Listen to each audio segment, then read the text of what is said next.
Uy, Master Migo, busy ka dyan, Master Migo ah. Oo nga eh. Master, ano to, Master? Na-curious ako dito eh. Ano ba to? Para saan ba to? Pitchel yan. Ha? Pitchel. Pitches? Oo. Pang-burp. Hindi lang bata yung pinapa-burp, pati yung sasakyan. Pati yung sasakyan. Pina-burp ba to? Bakit ano ba pagiging problema kapag hindi na pa-burp ng maayos yan? Mag-overheat. Mag-overheat siya. Kasi may hangin pa siya sa loob.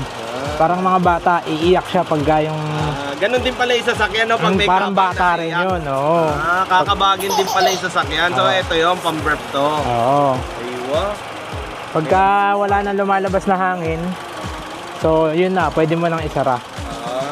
Mas may bago na naman ako natutunan sa'yo, Master Migo. Ikaw ay isang talagang tatalino. Tatalino. Sana yung kasi magkakape ako, iniintay ko lang uminit.